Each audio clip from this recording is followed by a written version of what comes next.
कल झंडे को उखाड़ने का मसले को लेकर के मामला आया और मामले आने पर हम लोगों ने देखा कि झंडा की समस्या से ज़्यादा समस्या यहाँ पर ज़मीन का मसला है जी।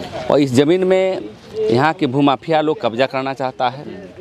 तो आज हम लोग यही मांग रखे हैं कि ये पूरे ज़मीन का बिरसा मुंडा स्मारक ट्रस्ट बना करके हम लोग सरकार से मांग करेंगे कि अधिग्रहण किया जाए और ग्रामीणों को सुपुर्द किया जाए। दूसरी बात ये कहना चाहते हैं कि आदिवासी ज़मीन पर हमने देखा दस्तावेज़, तो दस्तावेज़ में जिनकी जो नक्शा में दिखाया गया मुंडा का मसना है, मुंडा का हरगढ़ी है, तो हरगढ़ी मसना ज़मीन बिक्री नहीं होती है, तो कैसे इस पर दस्तावेज़ का छेड़छाड़ किया गया, ये जांच का विषय है। तो इसलिए पूरे तथ्यों को जांच करते हुए हम लोग यहाँ के उपायुक्त से मिलेंगे और आगे की कार्रवाई को आंदोलनात्मक के रूप में आगे बढ़ने का काम करेंगे। कल का जो एक वीडियो के माध्यम से हम लोग देखें कि कुछ आदिवासी महिलाएं लोग आई और झंडा को उखाड़ के ले गए। आरोप था कि ईसाई लोग जो जमीन को कब्जा करने के लिए हमारे झंडे को गाड़ के दुरुपयोग कर रहे हैं, ऐसा कुछ था। हाँ, आपने सही कहा। एक निशा भगत नामक लेडीज जो JLK पार्टी की है,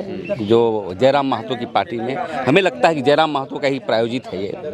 क्योंकि देखिए ये आ करके झंडा उखाड़ के कहना कि ईसाई लोग ये झंडा क्यों इस्तेमाल करेगा, इसे हमें लगता है कि कहीं ना कहीं ये रणनीति के तहत किया जा रहा है और दुर्भावना से प्रेरित इनके पीछे कोई और है। अरे झंडा उखाड़ना है तो उखाड़िए, प्यार से उखाड़िए, पूजा पाठ से उखाड़िए, परंपरा से उखाड़िए, और ऐसी बातें हैं तो आप जनता का कॉन्फिडेंस लेकर करिए।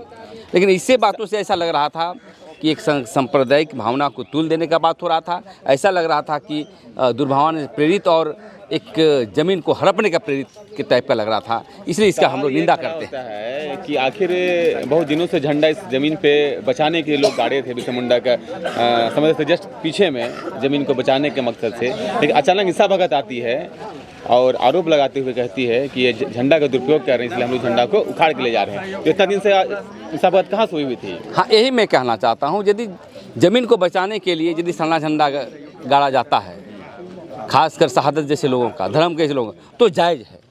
कोई भी झंडा गाड़ा ज़मीन बचाने के लिए तो गलत नहीं है।